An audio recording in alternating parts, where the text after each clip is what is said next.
Hello， 大家好，我是采娜。今天要来介绍人口统计及 SPSS 数据统计的部分。那当我们在做量化分析的时候，很常会遇到搜集问卷的情况。那在这边我建议可以采取线上问卷的形式。因为相对于纸本问卷来说，优点第一就是比较环保嘛。那第二点就是较为快速。然后跟优点3呢，就是事后整理问卷较方便跟省时。那介绍完这些优点之后，我们就要来讲解收集完问卷如何快速变成量化资料的 Excel 表，然后去进行SPSS 操作前期的资料处理。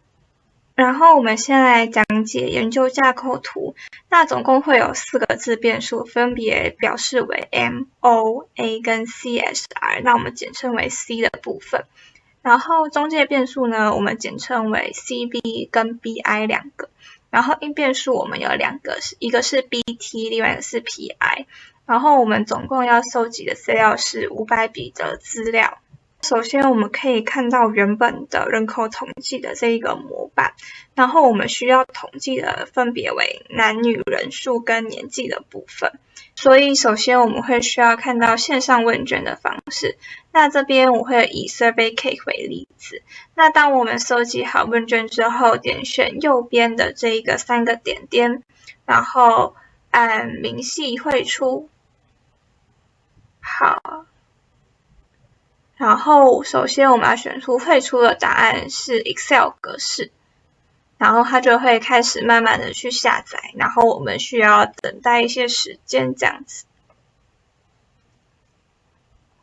好，下载完成之后，我们就把刚刚的问卷打开。好，我们把刚刚的问卷下载成 Excel 档，打开之后会变成这样子。然后我们的列就是每一个人的回复，然后我们的栏是每一个的题目。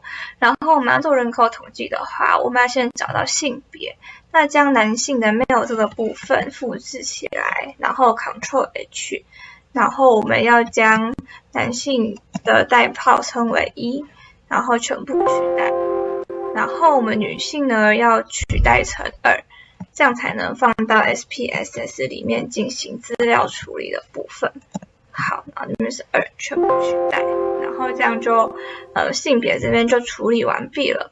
那所以年纪呢，跟教育跟职业，其实还有地区，其实都是这样做处理。然后如果我们要填到人口统计这一个表格里面的话，我们要看说男生有几位，女生有几位，那我们可以按排序筛选，然后按筛选的部分。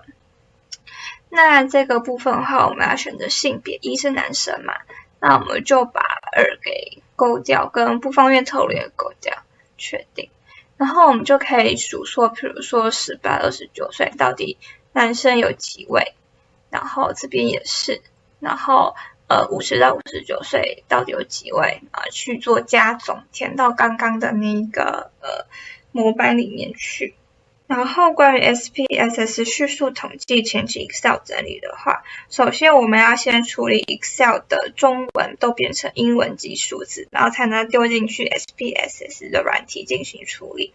那所以我们以题目我们的编辑方式是英文字母都是变数，所以比如说这是 M、O、A、CSR， 我们的模板里面是叫做 C， 然后 CV、BI 都是中介变数，然后 BT 跟 PI 是我们的应变变数。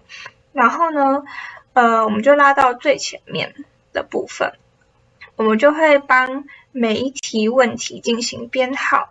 那 M1 呢，这个第一个1是代表是第一个构面，所以呢这个都是第一个构面的问题。好，所以这个 M11 的1，这个 M12 的2，这个 M13 的3代表说这是第一个构面里面的第一小题题目，第2小题题目，第3小题题目。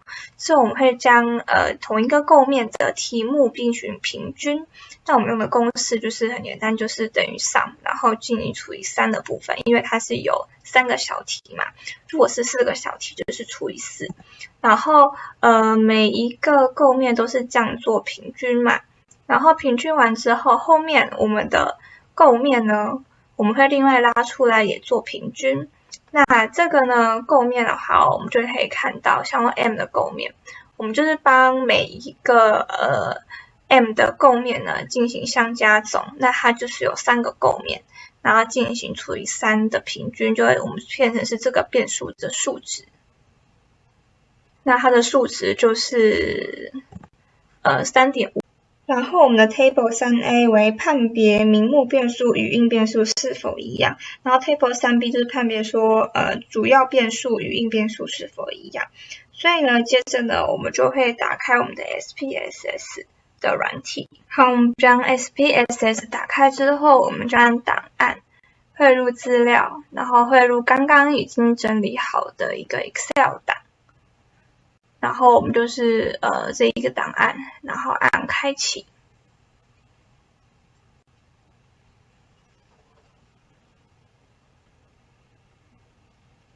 然后就按确定，然后这边就可以叉叉关掉。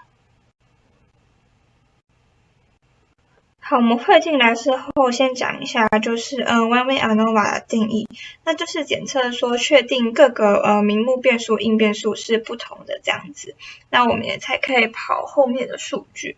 然后因为我们的这个研究计划呢的应变数有2个，所以呢我们必须要分别做2次。那所以如果你的研究的应变数只有1个的话，那你只需要做1次就可以了。然后呢，我们的 one-way ANOVA 的判别方法呢，其实很简单，就是看你的 P 值。那 P 值如果大于 0.05 则不显著，就代表拒绝虚无假设，拒绝死变数。那自变数与应变数就是不一样的。那如果是 P 值小于 0.05 则称为显著，那代表不能拒绝死变数。那所以结果必须要大于 0.05， 否则之后就会需要进行调节效果的检测哦。接下来我们讲一下 one-way ANOVA SPSS 的操作。那首先呢，我们要按的就是分析，然后按一般线性，然后单变异数，然后应变数因为我们是2个应变数嘛，所以我们就只能选一个放。那我们先选 BT。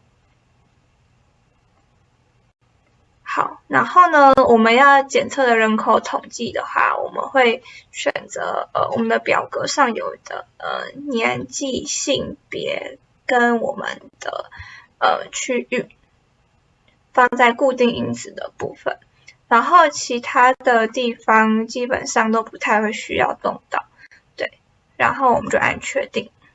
好，然后报表跑出来之后呢，我们却看到受试者间的效应项检定。那我们可以看到年纪、性别跟区域之间的显著性。那显著性就是 P 值的部分，然后一个是 0.089， 一个是 0.373， 一个是 0.329。那这些数值都是大于 0.05 的状态，代表是说我们不用再做调节效果的检测。那这些都是可以被使用的部分。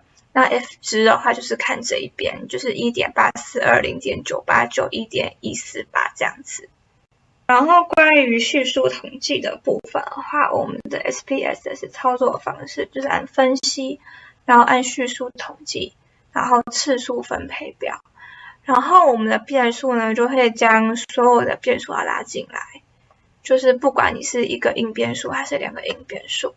然后统计资料呢，这边记得要勾平均值，然后离差这边标准差要勾起来，然后 SE 平均值也要勾，按继续，然后按确定。然后呢，我们在统计量的第一栏，你们就可以看到每一个变数它的平均数是多少，是这一栏，然后它的标准差是多少，就是这一列这样子。我们去做表格的填入。然后如果我们会需要看就是其他的自变数与中介变数、应变数之间的 F 值跟 P 值的话，我们的方法也是跟刚刚人口统计变数是一样的。那我们也是按分析，然后一般线性、单变异数，然后我们将那些自变数都输入进去。那好啦，那这就是如何整理人口统计跟 SPSS 叙述统计的方式。那希望有帮助到你哦，我们下次影片再见，拜拜。